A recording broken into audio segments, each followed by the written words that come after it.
Morning and welcome to Pyjama Preaching for Sunday the 24th of May.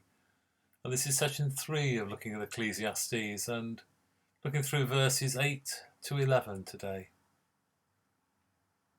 The teacher writes, "All things are wearisome." And for us, has life become more oppressive during lockdown, that lack of freedom? So changing but still challenging. It's not free like nature that the teacher writes about, is it? The sun, the wind and the water. The preacher says more than one can express. The eye is not satisfied with seeing, or the ear filled with hearing. So are we lost for words now? Or maybe more importantly, lost for anyone to talk to? Things have taken a different shade, more grey. We might see the greens and the vivid nature, but maybe the things that we look around us, maybe we do see them slightly tarnished because of this lockdown. And maybe tired of listening to the same stuff. Telly loses its interest after a while, doesn't it? Or maybe, as Simon and Garfunkel said, that we're tired of listening to the sound of silence. But the teacher tells us what has been is what will be. So do we give ourselves a talking to say, pull yourself together? Or do you just give a resigned shrug? The teacher says, and what has been done is what will be done. So there's a thought that says, if you keep doing the same thing over and over again and expect the result to be different, that's a sign of madness. You either change what you're doing or change your expectations. So an example would be, if I keep banging my head against this brick wall and expecting someone to come and bring me a bouquet of flowers, well, that's madness. You either change, I'm not going to bang my head against the brick wall anymore, or change the expectation that I'm going to have a headache. There is nothing new under the sun. People are saying, yeah, we've seen all this before. Can you remember when?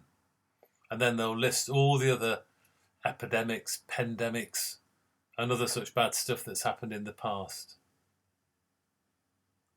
But the teacher tells us, is there a thing of which it is said, see, this is new? It's already been in ages before us. So what are the important things that we hang on to? Families, memories. And do you hear yourself on occasion say, oh, we've always done it this way? Then you get the, oh, same old, same old. But then you feel slightly guilty. You think, yeah, but that's our heritage. That's our history. We've got to preserve that at all costs. COVID is knocking all of that. The teacher says the people of long ago are not remembered, nor will there be any remembrance of the people yet to come by those who come after them. So are we too busy coping just with today, with this moment? VE Day was marked, but for most people, it's the living in the now. It wasn't the thinking back to VE Day, it was having a street party, it was having a bit of a gathering, it was breaking the norm. So post-COVID, I'm sure that memories will flow and commemorations will occur. There's so much for us to remember and to learn by. And we're striving to make things better for our children and for our children's children. So we stride forwards, assured of the constancy of God.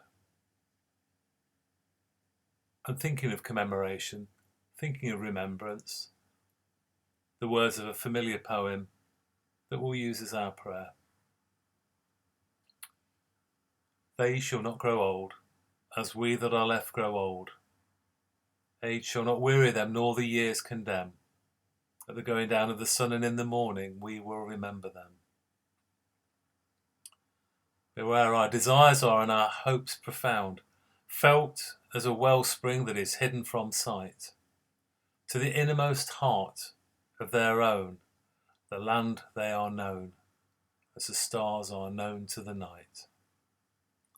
As the stars that shall be bright when we are dust, moving in marches upon the heavenly plain, as the stars that are starry in the time of our darkness, to the end